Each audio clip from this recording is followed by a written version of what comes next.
It's John Quelch here, Dean of the University of Miami Herbert Business School, and welcome to this evening's Southern Glazers Distinguished Leaders Lecture Series. Our event this evening with Brian Moynihan, Chairman of the Board and Chief Executive Officer of Bank of America.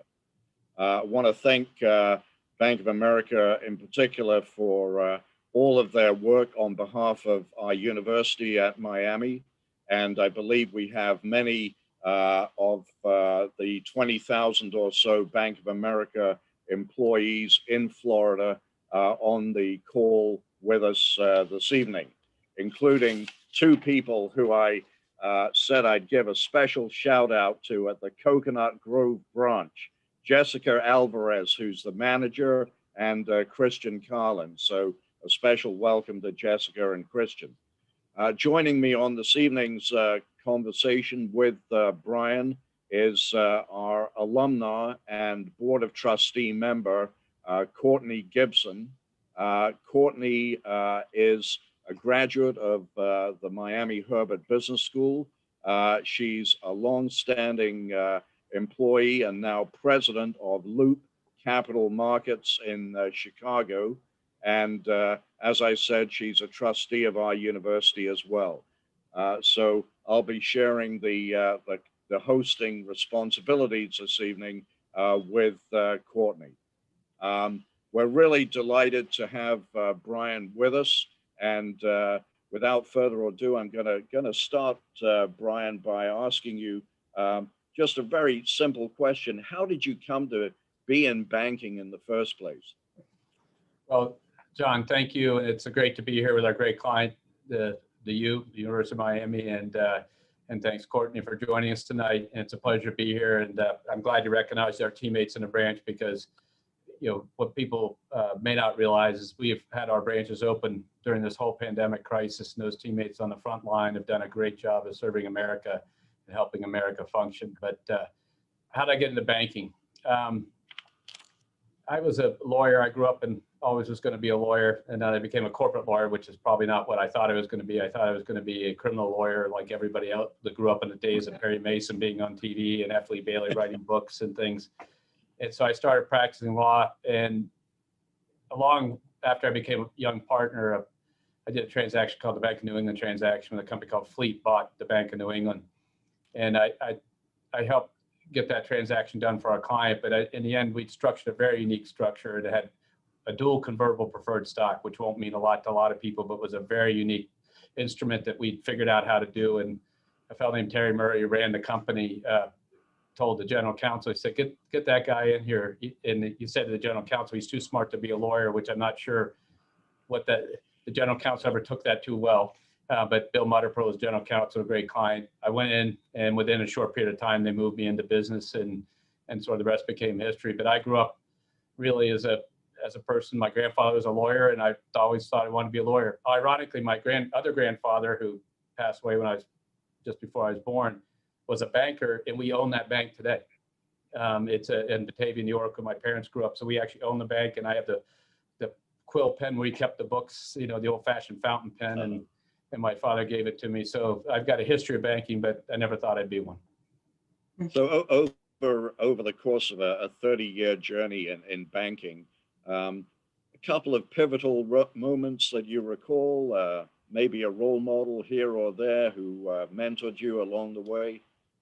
Well, you know, the questions like that make me feel old. So I guess, John, but looking back, you know, I started off, initially, they had me do strategy and M&A as a principal, buying the companies. And I learned a lot from the colleagues that worked with me on that because I was a lawyer. I hadn't had math since high school, honestly. So I went to Brown, and they didn't have requirements. So you didn't have to go through the normal distribution requirements. And so they taught me a lot about business analytics and stuff. The 25 MBAs that were working for me beat the crap out of me right from the start. And then along the way, I learned a lot from Terry Murray, who taught me about how to drive business. I learned a fellow named Chad Gifford ran the company, and I learned a lot from him about how to balance the customer, you know, really think about the multiple stakeholders, the customer, and really become customer focused. And Chad gave me my first real business opportunity running the wealth management business at that company. It was called Fleet Boston at the time. And then Then I went to work for Ken Lewis, and I learned a lot from him about scale. When you came into Bank of America, I was running its smallest division, but I think I had 30,000 plus teammates at the time. So you had to think about everything from scale. And so you learn the pivotal moments was always, never turn down an assignment, never say you couldn't do anything. I had some interesting sidelights in there where I almost was out of a job in one of the mergers and other things like that. But you just had to keep being resilient and keep thinking about what the company needed to do, and then do it and do a good job, and then you made your career. But each of those CEOs, I learned some different techniques from in terms of how to run companies, and somehow that all boiled up inside me and the management team. And now I think we know how to run a pretty good company on big scale that is very customer centric and very balanced. And let's fast forward to 2008 or thereabouts, and there's a very famous story of you and Warren Buffett having a conversation. Could you please share that with us? Well, that actually took place in 11. So, in in 11, sorry. Yeah. The crisis hit. And then what happened was we bought a bunch of companies from 2003 to 2009. In 6 years, basically, we did five or six large transactions. 150, 200,000 people came in the company. We only have 200,000 now. So think about all the change. Countrywide, Merrill Lynch, U.S. Trust, Fleet Boston, LaSalle. These were company after company after company. And then we have 20% market share in mortgages, and the world hits the fan. And so we have a big investment banking area. We have a big mortgage area. So we found our way, a big credit card company through MBNA.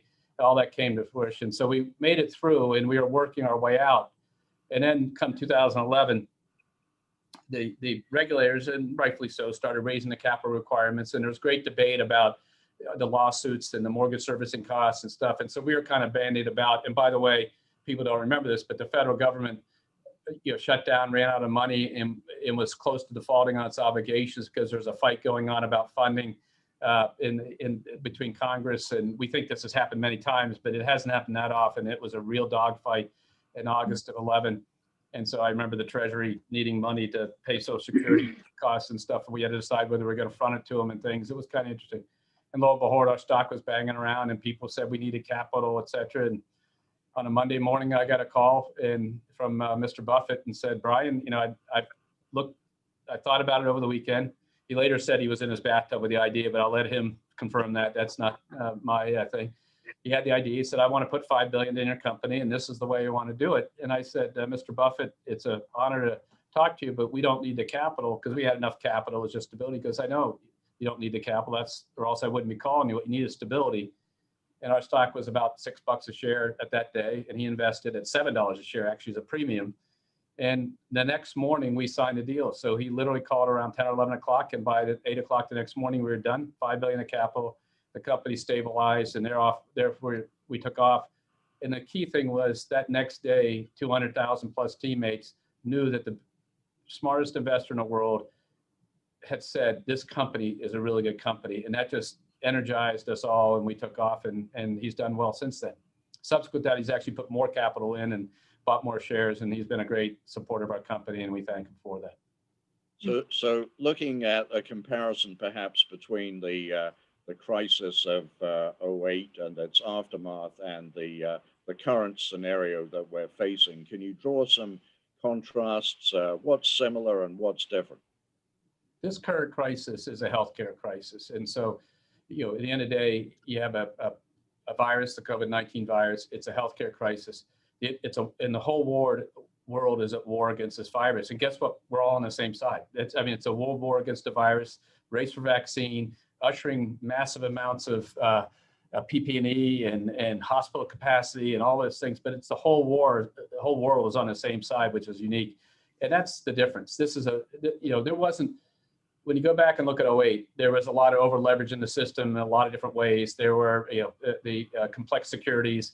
There was a lack of capital. There was a lack of mismatched duration liquidity, not to get too technical. And so the bank, over leveraged at the enterprise level, over leveraged at the household level. The housing had just run up in value, and people were speculating in it like no tomorrow.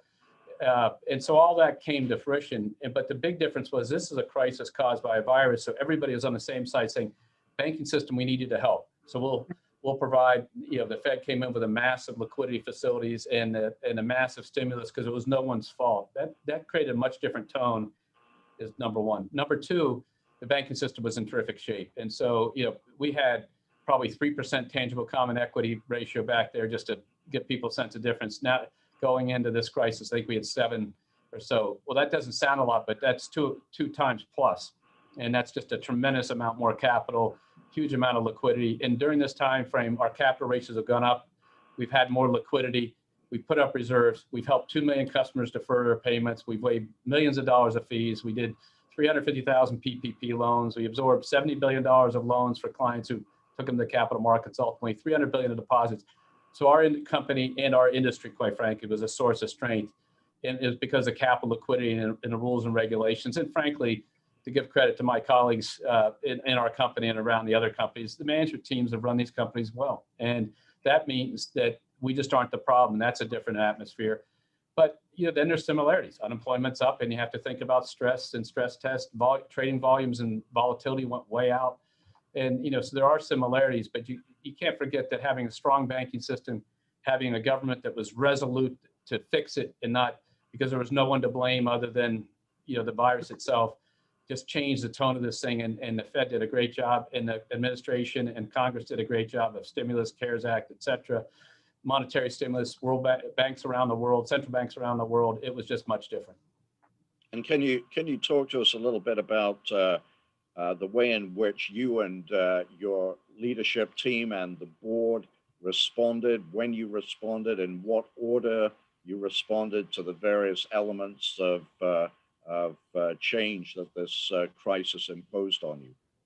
Well, so a couple of things. Number one, we had a window to this because we have operations in China and Hong Kong, and you saw the impact of the virus and some of the shutdowns. There was also, people forget, there were protests going on, so there's a lot of stuff going on. And so you had a window to this thing, but it was really in early March when the United States closed its travel from Europe in, and there was a realization that this thing was going to be different, that we had to change operations. And so you have to have a set of principles which you go after a problem. And our principles are, we have a set of principles called responsible growth, but the way we applied them here is we went after it on a teammate-centric, customer-centric, community-centric, and then ultimately a shareholder-centric view. But the real question was, we had to get our teammates safe. So we said, how do we get them safe, and how do we get them in position to work for the customers? So what did that mean? 180,000 teammates moved to work from home, a massive amount of PPE type activities, masks, barriers, gloves, cleaning deployed at the branches. A benefit structure had to change dramatically. One of the things we did, which was right out of the box, was we provided a benefit for $100 a day to anybody who had kids, that they could hire somebody to take care of their kids in their home so they could work. We had 1.7 million of those days taken by our teammates, and that allowed a stability and a calmness in the house. We then said to the employees, there'll be no layoffs this year. And that was to make sure everybody, I have a job, I can then do my job because I've got the child care support. We have 40,000 teammates that have kids, they have 80,000 kids, and those households were just, people think it's confusing now. Remember when those kids were coming flying out of school and landing at home, and people didn't know how this was transmitted, and there was fear.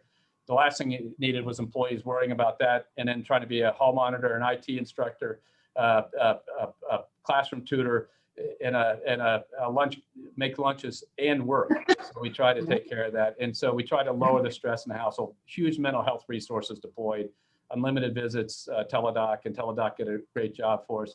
So those were sort of benefits. That was employee centric. And then we did extra pay, and we did all those things just to really say to employees, get the high risk people off the line, be safe. We're going to enable you to work. We're not going to worry about you can't do a job because you're doing a different job. We'll retrain you over time. And in fact, we did that. And then the second thing is a customer centric came up. We said to customers, you don't have to pay us. You can defer. 2 million customers deferred payments. That's down to 100,000 now. So largely that's gone away.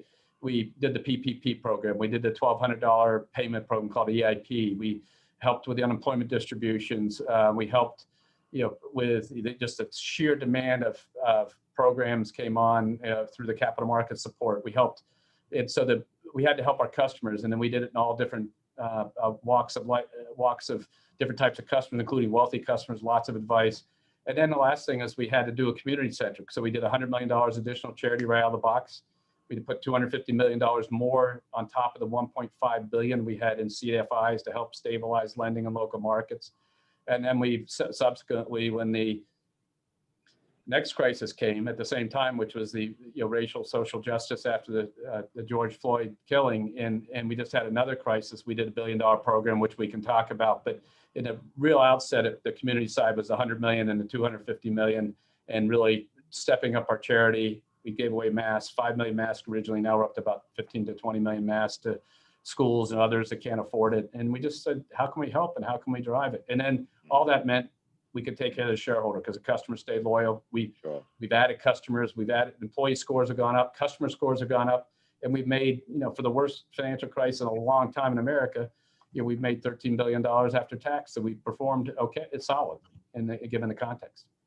What was the most difficult decision during this period, the last 6 months?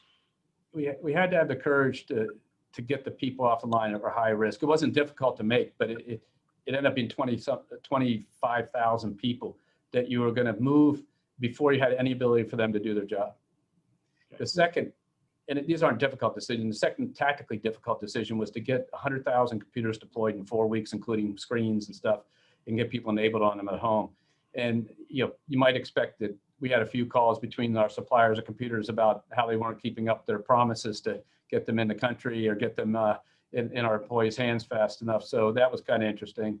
But those weren't difficult decisions. Once you had a set of principles, you made them. It was, the scary thing was, could you handle record volumes at home in a way that you've never had to do it? So if a hurricane, which I hope doesn't happen, hits Jacksonville and our call centers there were shut down, they'd be disrupted for a week or so, but we just take the volume and have it go, to Maryland or California. Everybody had to leave immediately. It's very different. And, so I think the prescient decision we made was to get the high-risk teammates off the line and get people home. But that had some risk attached to it because operationally you were deploying computers to people who had never had a personal computer because their job never required them to have. And it was pretty wild. Now, Kathy Basanta, our head of tech and ops, did a great job along with the teammates. And by the way, our teammates did a great job to learn the technology, learn new jobs. It was pretty remarkable. Most people would say that the effect of the virus has been to accelerate trends that were already underway. I wonder whether or not that's true in banking or at Bank of America, particularly, for example, in terms of retail branches versus online delivery of services. Yeah, I think, so what did we notice? The idea of people using our mobile banking or digital banking platform was not new. We have almost 40 million customers that use it, 39.6 or something like that right now. 2.5 billion digital logins on the consumer side in the third quarter alone. But what you saw is it moved to cohorts that had not used it. So at the rate, so 20% of all the new people who deposited a check using the mobile app were seniors or boomers. So you saw those cohorts adopt. It wasn't that the millennials are changing; they were already there, and so that had an implication. Yet we still have, I think at the low point on a given day, we probably had 200,000 people coming to branches. We're probably back up to 300,000 to 400,000 coming in every day on a routine basis. So you needed high tech. So did it accelerate some trends? Sure, but we'll follow the customer as we have been. We had 6,100 branches at one point. We have 4,300 today, and we're in new cities. And so there's a constant reforming and replacement of that branch structure and moving around based on customer behavior.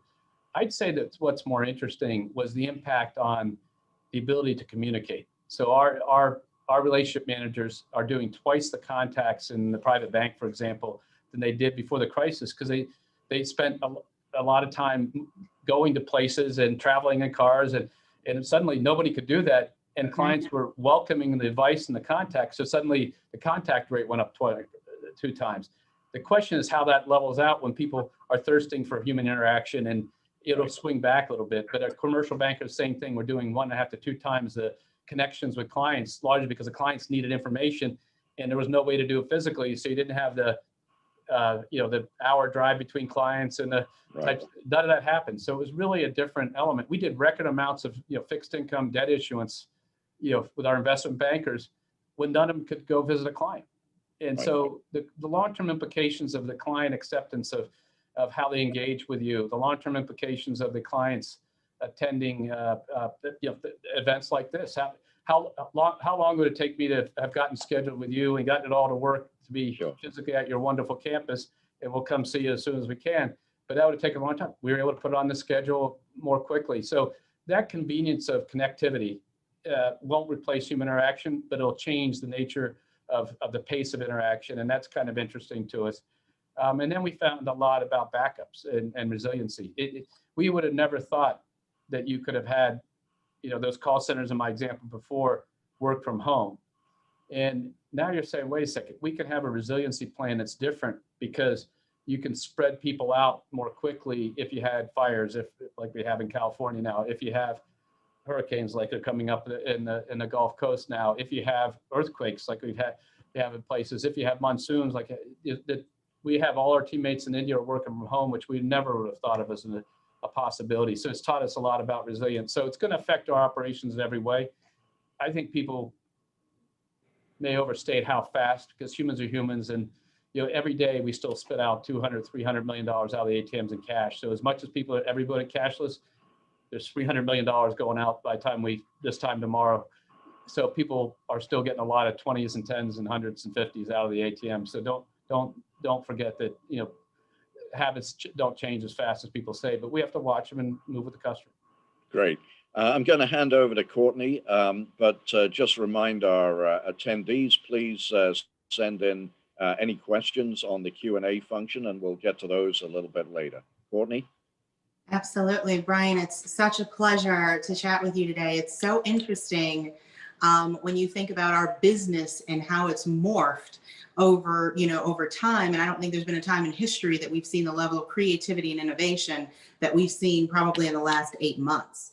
I want to kind of piggyback on what John was talking about as it relates to the retail branches, right? What do you think actually happens to those as we look forward? And I know it's a delicate question, but how do you expect it to morph and shift as we move forward? Well, what has been happening really over a long period of time. Actually, there's a fellow named Walter Massey that's in Chicago. Courtney, you may know, that is a great leader. He was the chairman of Bank of America when I first became CEO. And so Walter, he was also Professor Brown when I was at Brown. So we followed each other around. But Walter wrote a book, and in there was a fact, and I said, this can't be right. But I wasn't with a company then because it was still with Fleet at the time. And the fact was, in 1999, when Bank of America from San Francisco and Nations Bank in Charlotte came together, he said there were 4,800 branches. And I should never doubt Walter's attention to detail, but I said, that can't be right. So I had somebody go check it because I didn't want to make a mistake. In the book, I was reading a proof of it. And it was true. And we had 500 billion in total assets when those two big companies came together. Well, since then, we've gone from 500 billion to 2.7 trillion. Right. And we only have 4,300 branches. Right. So this trend has been going on for years. And so what are the branches now? They're less transactions and more relationship management. People use their mobile device to set, 500,000 or something like that, appointments at the branches to do things. Because in the end of the day, the complexity of financial matters to people requires face-to-face interaction and a human being and someone to talk to. So it's a high touch, high tech, as we call it. But what's happened is our branches are further apart because people are willing to drive for that kind of interaction, as opposed to I come out of work and I want to deposit my check. They're willing to move. The ATMs have atomized cash, so it's available everywhere. So you don't have to go into a branch to get even fairly sizable amounts of cash. And then the digital presence allows you to connect for other questions you might have in routine service. So what you're seeing is a massive change in terms of what goes on in branches. They're much more relationship. They're either bigger or smaller. Bigger in that they have a lot of people who can do mortgage loans and Merrill Edge and home equity loans and credit cards and all the different products and services. And they'll have 7 of those and 2 what you call tellers in the traditional relationship management we call them now. They completely flipped. And it used to be, 7, if you go into our big branch now, we moved to a new building in Chicago, we won't be there. But if you go to that big branch in Chicago that you probably have walked into in your life, and it had just this row of tellers that was probably 30. Those were the days when everybody came in and deposited their money and got it out, cash their checks and everything. Those days are gone. So it's been a massive change. It will continue to change. So our expectation is we've entered new cities. We've got to have physical plant in those cities. It's worked out wonderfully for us. We keep refining in the cities we're in, and the branches will be bigger. And then we have things like advanced branches, which are totally automated. We have, which a person can walk in and conduct their business, even if they want to talk to a person. That person's in Jacksonville, it happens to be, talking to them through video screens. The use of this type of interaction is make us thinking more about people probably have a higher desire to do that than they might have had before. You're kind of convinced them to do it. Now they're saying, I've done this for everything else. Sure, I'll talk to somebody. By the way, they can do that on their phone. So why do they need to even go to a physical plant? Well, the T1 connectivity and the pace and the privacy and all those things. So the branches will be there. They're just constantly configuring to be different things. So the bigger ones were real destinations, smaller ones more distributed to just pick up incremental needs by customers, and we'll see it play out. But I never say a number. Everybody wants to say, will it be 2,642 in the future? I don't know. It's going to be customer behavior that happens. And because when there were 60, I became CEO, there's probably 5,800. And if I'd have said we're going to be at 4,300, people would have said you're nuts. And we didn't know we were going to be there, but we knew we needed to have less of the ones we had, and we ended up at 4,300. It was never. It's always a plan. It's not left to chance. But it's a couple years at a time. It's not, there's some magic number at the other end. Right. No, that totally makes sense. But you mentioned something, and I liked how you phrased this. You talked about high touch and high tech. And we've obviously seen some of the other large banks kind of moving down their digital transformation. B of A has actually done it, obviously. And we've seen kind of some of these others pop up, whether it's the PayPals or Squares. But how are you guys thinking about that digital transformation, and in particular digital banking, as it relates to your business? I mean, does it become an acquisition of one of these guys? Is it what you're building? Can you kind of talk about how you're thinking about that, especially with the wonderful Gen Zs on the phone and millennials that don't ever think they need a branch? Yeah, well, what's interesting is if you look at our new accounts, we open at a much higher percentage of the population in those categories today. So we gave than is represented by the population. So we're open a much higher share of the population. We have share of the total population. So we're over indexing millennials and Gen Zs, et cetera. And so that we have a great business, a great set of electronic digital capabilities. Things like Zelle, which is the payments thing. We're 30% of all the Zelle volume, I think, round numbers, and we're driving that because that P2P payment and that, frankly, going back to John's question, lowering the use of cash. Things like Erica, which is an artificial intelligence voice-activated assistant. You can say, pay University of Miami tuition at pop-up UM. It's Alexa's sister, right? Erica's Alexa's sister. Yeah, it's not very inventive. Bank of America, Erica, you can probably figure it out. But and it's that's got, I don't know, 16 million users or something like that, using it multiple times. It just makes it easier to operate the digital platform because I can talk, and you can literally sit down and pay my utility bill, and it'll pop up the utility bill, how much you want to pay, $72, boom, and it goes. And so think about that easy interface. So, those things are pretty avant-garde. We just did a thing called Life Plans, which is a financial planning capability. We thought we'd have 500,000 by year, and we already have 1 million people using it today. And that's both a high touch and high tech, because the FSA is a Merrill Edge teammates in the branch who work with clients, have done about 150 to 200,000. The other 800,000 have been clients doing it on their own. And that's like in 3 weeks. And so, these things are massively adoptive. And so we don't need to do acquisitions. We need to keep studying the customer needs. We need to look at how other people are addressing, and then we need to build the capabilities. But just to be clear, when you talk about digitization, you are an equities business practitioner. If you think about where you were 10 years ago versus today, this is happening through the backbone of the company at the same time, and through the operational structure of the company at the same time. And so Erica, we use to build credit offering memorandums in the commercial bank that people can natural language processing, could talk to it and build a COM. And it's not the retail Erica, but it's the same voice activated artificial intelligence, transcriber that can pull information and play with it. And so it's pretty interesting. But to do that, you forget we had to build a natural language for banking. Because if you said, what's my balance to Google, you might get an interest in a yoga studio. Hmm. And if you did that in our app, you'd probably say, what the heck? So we worked with Stanford and they built us a natural language about banking so it could work. And then we have to have the artificial intelligence, and you have to have 110 systems it touches, and then you have to have the connectivity. So it's not easy to do, but we're using it in other ways throughout. And it would be robotics, except in the service industry, we don't use that term. And that's what really it does. It basically does what a person could do for you. Wow. Wow. That's incredible. And I think, I don't know how many folks really know and understand just how you guys are morphing. But I'd be remiss, you brought up equities, and obviously I have a little bit of an institutional background in the space, and I'll also kind of tie it a little bit to some of our students. And as you know, and we've seen people talk about the Robin Hood culture and folks really getting involved, which I think is a good thing in investments and in buying stocks. And one thing that's obviously come back in full swing as of late has been equity capital markets, despite the pandemic, right? And tech has done an incredible job for obvious reasons.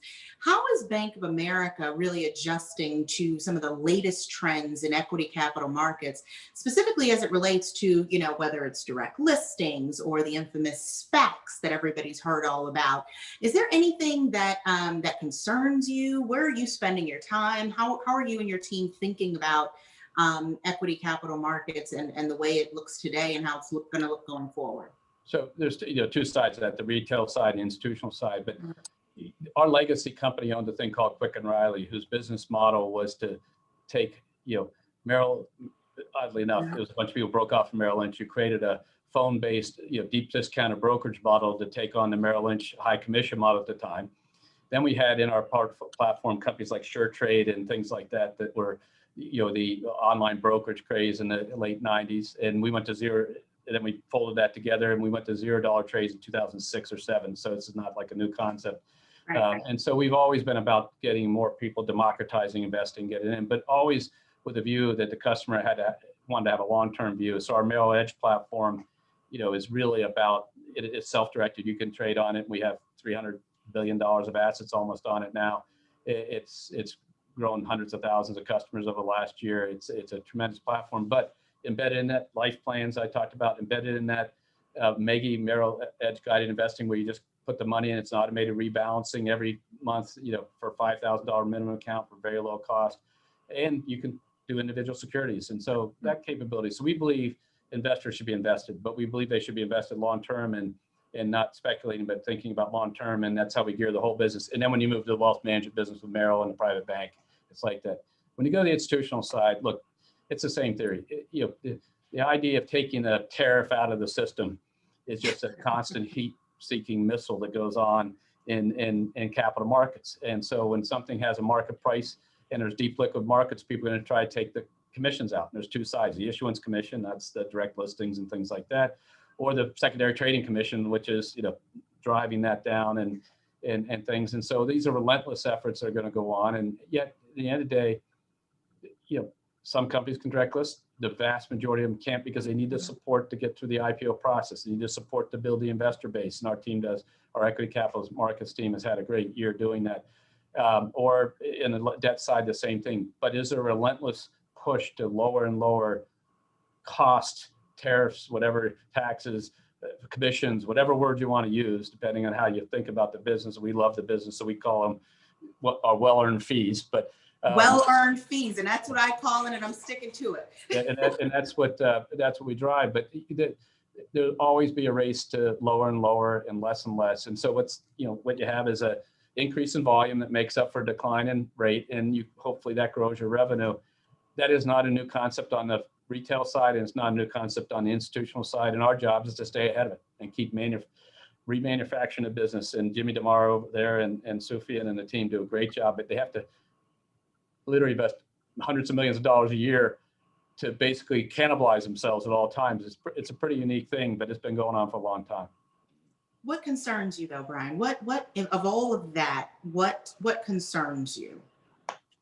Well, if you think about when we say what keeps us up at night, which is a proverbial question that you ask yourself, right now is, we're still in this pandemic, and it's, a banking system in a bank is going to reflect the economy because we transmit it, from consumers to businesses, business to consumers, and consumers to companies to capital markets.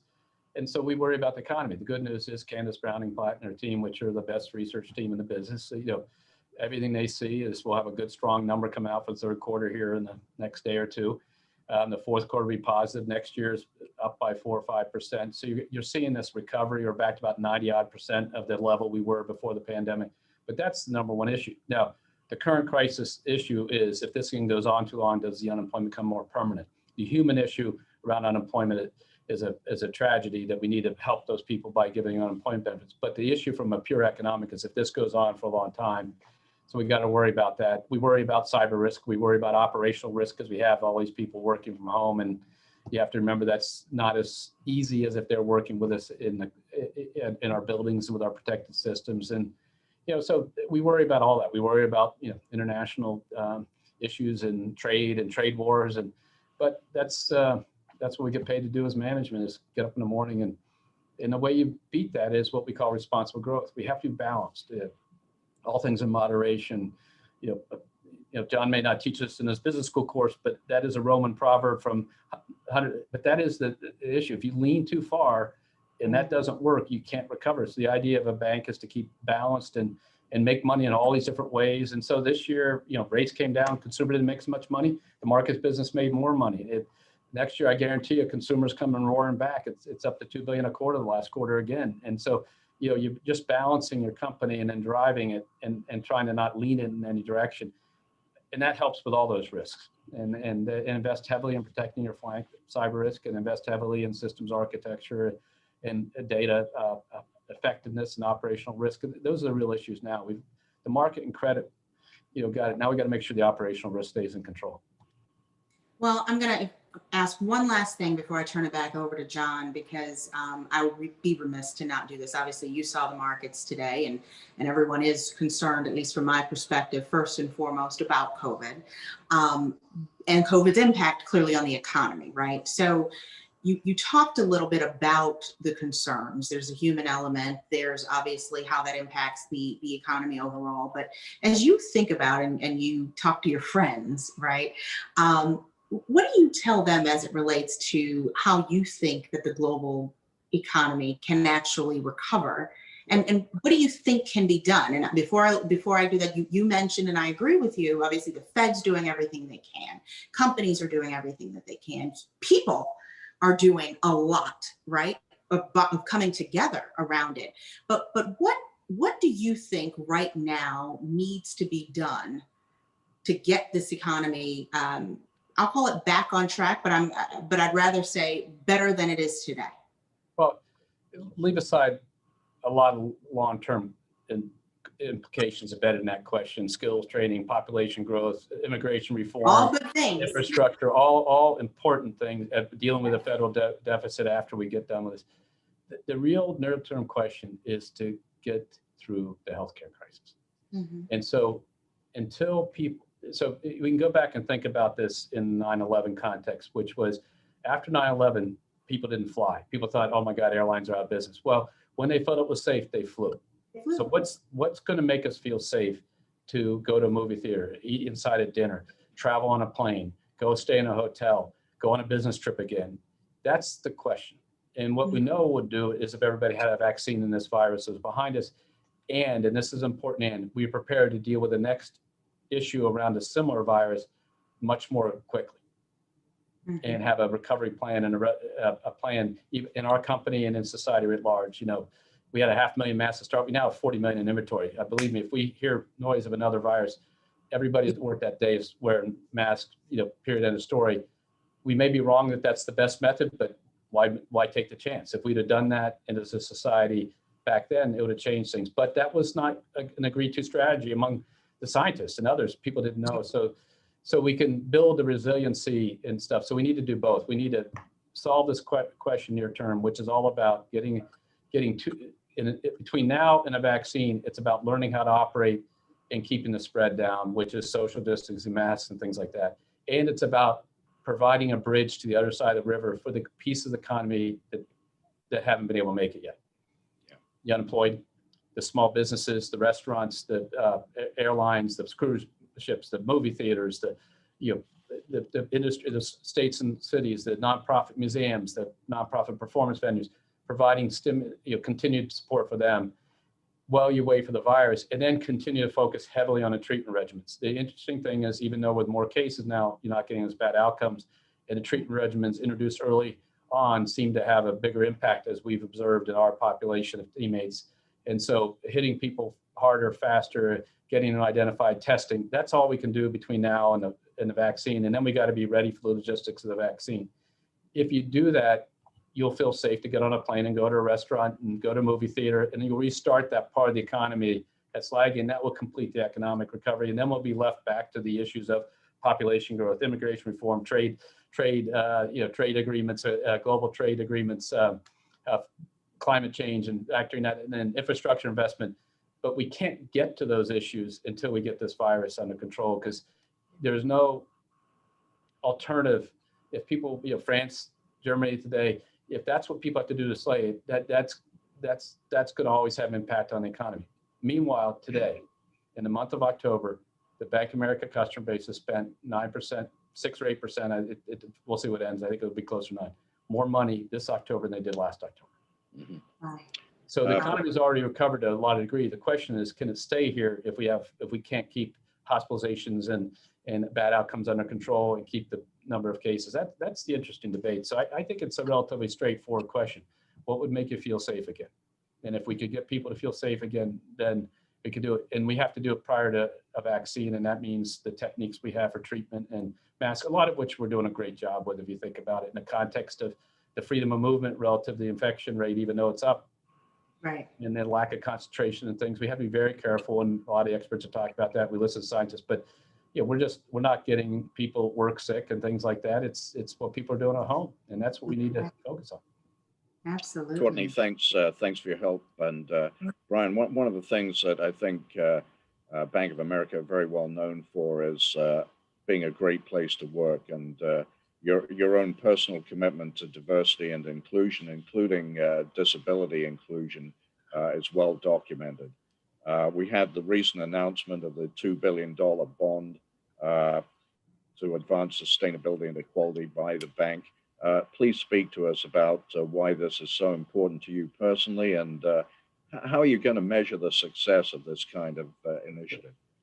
Well, the program we announced, which off of our P&L, for lack of a better term, there's $1 billion program that social bond gives us money to do that and other things to help other clients do activities, which we issued, and Courtney's firm was an underwriter with us on it and then participated in it. It was unique. So let me just sort two questions. I'll come back to us, but the reason why we do green bonds as a principle and the social bond and this social bond is we are trying to create markets for other people to raise money to do good things. And as a major issue of debt, we can show the way by issuing what the technical terms would be benchmark bonds. So now we've issued a benchmark social bond. So Courtney and her colleagues can go out and say, we just did this bond for Bank of America. You can do one too. It might be smaller, it may not be $2 billion, but it will help you raise the money at a very attractive rate, because there's a great demand out there to work on these issues. That's aligning finance to help achieve these goals. That's something that we're working on a lot as companies and as investors and others. In terms of what Bank of America, there's an old colleague of yours from your prior school named Raj Chetty, and you may know Raj's work, and a fellow named John Friedman from Brown, and they have done a lot of work on economic mobility, and it's been something our company has been concentrated on. As we looked in our communities, and it happened to be in that ranking of cities, Charlotte was 50 out of 50, and or 49 out of 50 or something like that.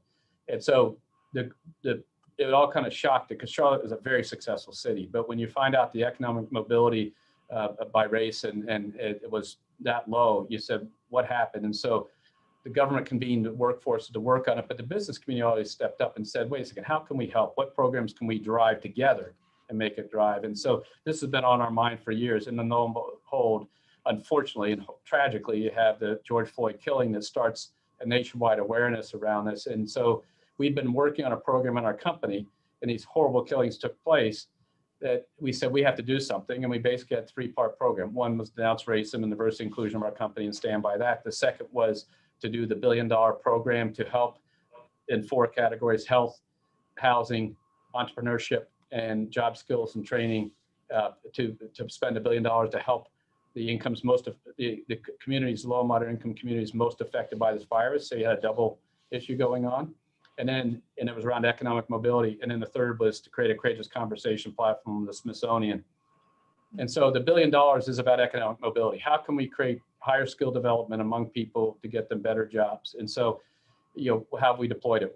We've taken a 5% equity investment and 10 of the MDIs, the minority depository institution. We have $100 million deposits in them. We have 1.7 to the CDFIs. We are going to put 200 million of equity into companies in these markets. And Gene Schaefer in Miami will do it in Miami, and hopefully other CEOs will come with us. We're building job programs. We just announced one in Rhode Island with 250 jobs with the governor there off the CARES Act. But it's around skills. We go to the employers and say, what skills do you need? We go to the community college or let's say train to those, the high school and train those skills. It's about massive skill development. You train those skills, we'll hire the people. We've done it in Charlotte with a bunch of different programs, and we've done it around the country. So we did that with 11 community colleges. And then for the four-year colleges, the HBCUs, we did a bunch of grants really around career development, because those kids are going to be college graduates, the brightest, anything.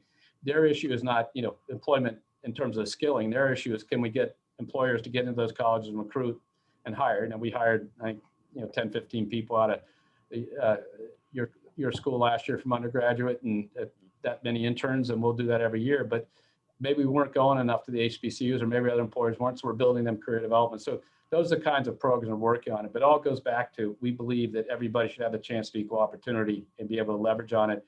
And then we believe that economic mobility is key to lower just the issues around racial progress and around what's Hispanic, African American, Native American, et cetera. And then, frankly, you got to have a real conversation. And that was a Smithsonian platform. We have a platform, our company called Courageous Conversations. 180,000 teammates have done it since the George Floyd killing and the Breonna Taylor killing. And those teammates, when it happened, we've had it going for 5 years, and it's things like driving while black. It's very raw discussions.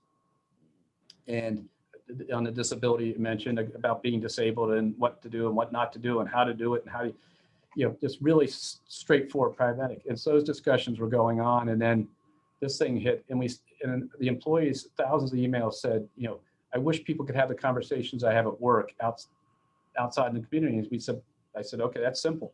I've worked with Lonnie Bunch for years. He runs the Smithsonian. I've been on the board of the African American Museum of History and Culture at the Smithsonian for a decade now, plus 12 years, I think it is now. And I said to Lonnie, create a platform and we'll be an anchor grant. It's your platform, but we're going to help you get started to have that conversation. And I'm sure, John, at the university, you've been having a lot of these conversations with the student body and with the various groups. And we got to have conversations so people understand, not that that's going to solve the problems, but without that, at least starting that understanding, we're never going to get people to really understand the difference of what's gone on and what people are really worried about. And that's, so that's the pieces of it. So it's our commitment as a company.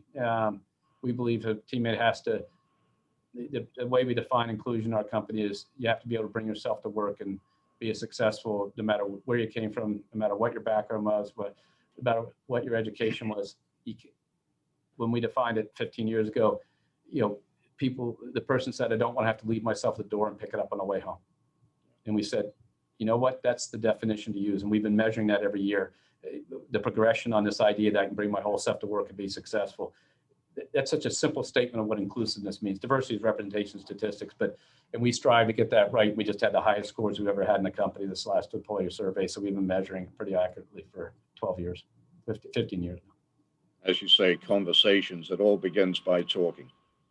Well, it's interesting. I'm on the board of, my alma mater, and, you see the angst around the BDS and those issues. You see the African-American teammate, colleagues in the university and their feeling of unsafe and privileged and all of that. It's just, but the conversations to understand it are critically important. I agree. And then you can start to work on solutions. The $1 billion program is about solutions at the community level, jobs and education help, read by third grade, pre-K, develop. We have a training program, a bunch of us sponsored in Rhode Island for principals. These are all tactics, STEM education in middle school, the technical education program, but it's all companies sitting together and saying, how do we help bring the business system to education? They educate kids, we will help them with what they need. And it's very different, and the team's done a great job. And we're trying to export a lot of that discipline to all our markets, including Miami with Gene. Okay. We've got a couple of questions from the audience. I'm going to try and be succinct here because we're a little bit short on time. And many of the questions have, I think, been touched on in your answers so far.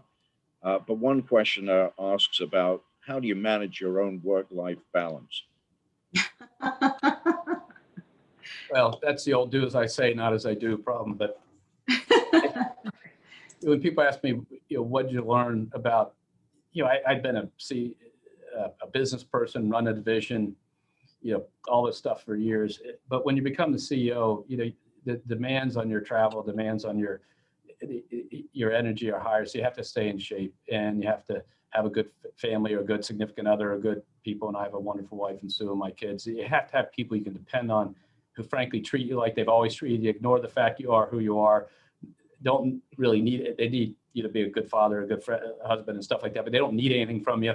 And they'll be honest with you at all times. And those are important things. So you have to have a family. And I always said, you don't have to be, Charles Atlas, but you have to stay in shape because at the end of the day, the physical demands are high, and you have to eat well and exercise. These are like motherhood and apple pie answers. But when you start traveling 5 days a week and you're not, you can feel it pretty quickly. And so, I think, so that's how you maintain it. I maintain it by reading, spy novels and stuff to get my mind off work. You learn stuff from them, but I try to do something that is not about work and enjoy exercise and enjoy going out to eat and try to get away from it. But, at the end of the day, when you run a company as big as Bank of America with all the issues Courtney and I touched on earlier, you are preoccupied a lot, and the key is to figure out how to clear your mind. What does the corporate headquarters of the future look like? Embedded in that is this question of, is it work from home? We're a work in the office company. We already had 20,000 work from home people in the company, so it's not something we didn't have before. You will have flexibility that may open up avenues for people that to commute part of the week and stuff, but that'll all play out. But I think the corporate headquarters of the future actually looks a little bit like we have. We have senior executives in Boston, New York, Charlotte, Atlanta, San Francisco, London, that are all on my direct management team. And I may probably missing some places, and so think about, the connectivity. So this kind of work is how we connect. Once a month we were together physically. All the other meetings were conducted, electronically and by telepresence and things like that, pre-Zoom days, so to speak. And, I think it's going to be like that. It's going to be a bunch of people moving at all times, a bunch of people with different skill sets. But I think in the end of the day, to get the culture, especially in the business we're in, to have that culture, to have the young people learn at flight speed as opposed to walking speed. They need to be together. And you can think about the kids that came out of your college that we employed in 19, and think about today, they're 18 months in or something like that, maybe 15, 16. They've only been in the office, half that time. The kids we just hired this year have never been in the office. They got to meet their boss. They got to meet each other. They got to learn from each other. They got to have that hallway conversation. So there'll be a healthy balance here, but it'll be some amalgamation. But I think people are answering this question in the middle of a crisis where people's reactions to travel and commuting are one thing. I think that will change, and it'll swing back. And by the way, we have a lot of people saying, please get me back to work as fast as possible. So everybody will have a different story. If they have kids at home or a parent, that's a little different. If they don't, they're ready to come back. So we'll see. But we got to get the feeling of safety, and then we'll have an honest debate about what the corporate headquarters looks like in the future after people have a choice. Right now, there's really no choice. What do you say to young people who've recently graduated from college who are facing a pretty dismal job prospect situation at the moment? Well, one of the things for our company is we hired we gave all the interns last year. We tried to do the best. We gave a full intern experience, 8 or 9 weeks instead of 4. We paid them, et cetera. I think we gave across the board offers for them to come back. And, so I think the issue right now is we're trying to do our best to live up to hiring all those kids and getting them in because we need the talent. I mean, and it's diverse talent, it's top talent, and we are a people company. So we have, really talented teammates, buildings, and computers, and that's what we have. So we need them all in here.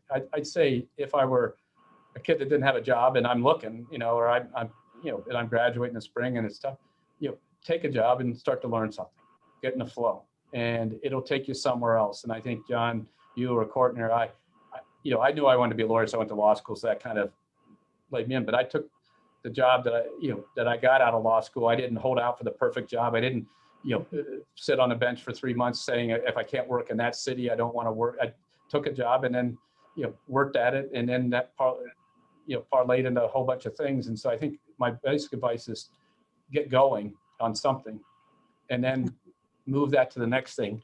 Because if you're sitting idle and stuff, it'll drive you crazy. So just get working. And that's, we've hired a lot of kids to help us in ways they went to work on PPP at home in May.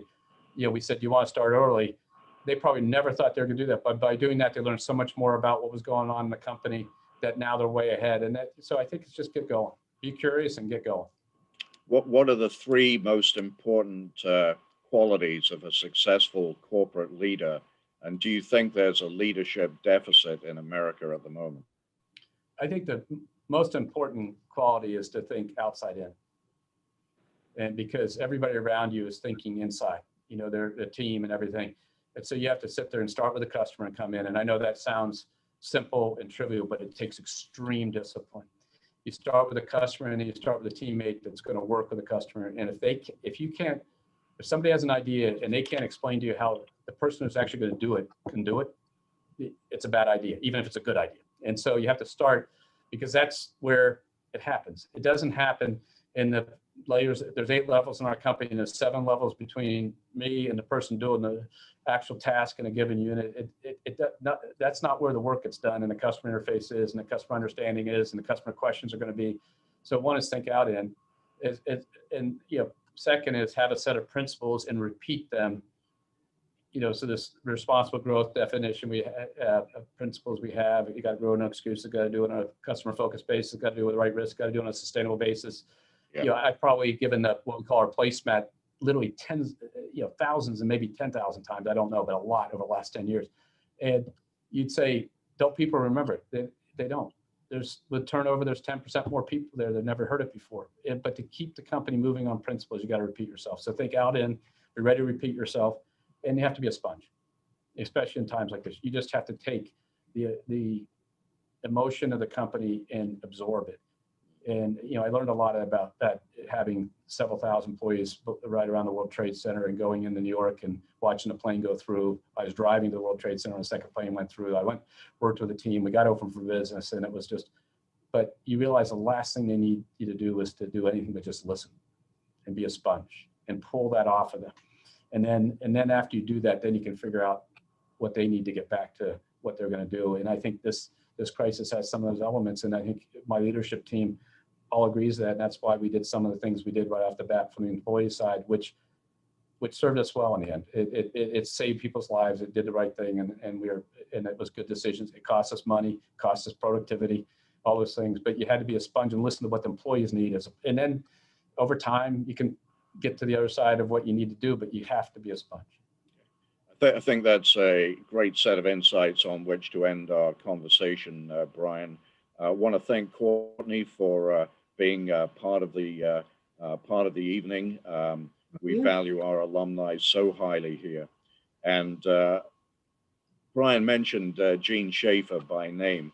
I want to underscore the friendship that we at the University of Miami have with Gene and his team. And really, once again, Brian, on behalf of all of our trustees and alumni, students and faculty and staff on the call this evening, thank you for everything you are doing, and thank you for everything you're doing for the University of Miami. Oh, thank you, John. Thank you, Courtney, and stay safe.